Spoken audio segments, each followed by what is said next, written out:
5 তারিখ বিজয়ের পর আসিফ নজরুলের প্রথম ভিডিও বার্তা ছিল আওয়ামী লীগের প্রতি সমবেদনা জানিয়ে। আওয়ামী লীগকে বাঁচাতে তার কাকুতি দেখে মনে হয়েছে নিজ দলের নির্যাতিত মানুষের পক্ষে দাঁড়িয়েছেন আসিফ নজরুল, অথচ তার কয়েক ঘন্টা আগেও প্রায় 2000 মানুষকে নির্মমভাবে হত্যা করেছে এই আওয়ামী লীগেরই সন্ত্রাসীরা।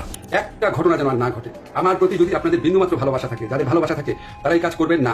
আসিফ নজরুল সেই উপদেষ্টা যার কার্যালয় থেকে শেখ মুজিবের ছবি নামাতে সবচেয়ে বেশি সময় লেগেছে। আসিফ নজরুলের বাসায় প্রায় 2 মাস পালিয়েছিলেন সামন্তলাল সেন, যিনি জ্বালাও পোড়াও নাটকের মূল হোতা। আসিফ নজরুল তার চাচা শ্বশুর জাফর ইকবালকে আটক না করে দেশ থেকে পালিয়ে যেতে সুযোগ করে দিয়েছেন, অথচ 5 তারিখের 1 সপ্তাহ আগে যিনি আন্দোলনকারী ছাত্রদেরকে পাকিস্তানি রাজাকার বলে সরকারকে ছাত্র হত্যায় উস্কে দিয়েছিলেন।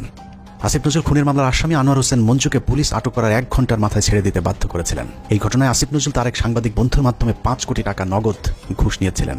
ঘটনাটি তদন্ত করলে বেরিয়ে আসবে আসিফ নজরুলের তদবিরে আনোয়ার হোসেন মঞ্জু ছাড়া পেয়েছিলেন কিনা। অথচ মঞ্জুর ইত্তেফাক পত্রিকা গেল 15 বছর হাসিনার দালালি করেছে এবং আন্দোলনের সরাসরি ছাত্রদের বিরুদ্ধে অবস্থান নিয়েছিল ইত্তেফাক পত্রিকা।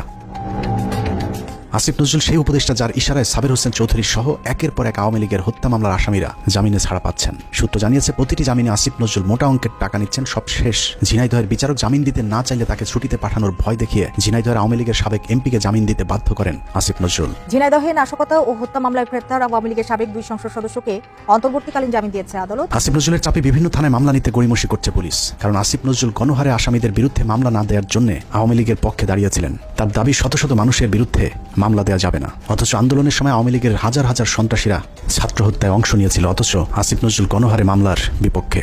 ঢালাও মামলার একটা খুব মারাত্মক একটা প্রকোপ দেশে দেখা দিয়েছে, এটা আমাদেরকে অত্যন্ত বিব্রত করে। এরই মধ্যে যেসব হত্যা মামলা হয়েছে তার অধিকাংশ আসামিকে ধরার কোনো তৎপরতা নেই। প্রায় সবখানে আওয়ামী লীগের লোকজন যেভাবে বুক ফুলিয়ে ঘুরে বেড়াচ্ছে তাতে মনে হচ্ছে যেন দেখার কেউ নেই। 15ই আগস্ট জাতীয় দিবস বাতিল করা হয়েছিল, সেই রায় স্থগিত করা হয়েছে আসিফ নজরুলের নির্দেশে। সবচেয়ে ভয়ঙ্কর বিষয় হলো যে ছাত্রদের প্রতিনিধি হিসেবে আসিফ নজরুল উপদেষ্টার পদ বাগিয়ে নিয়েছেন। সেই ছাত্রদের কতজন জুলাই হত্যাকাণ্ডে নিহত হয়েছিলেন তাদের সংখ্যাও এখন পর্যন্ত সঠিকভাবে গণনা করা হয়নি। যারা আহত হয়েছিল তাদেরও খোঁজ নিচ্ছে না সরকার।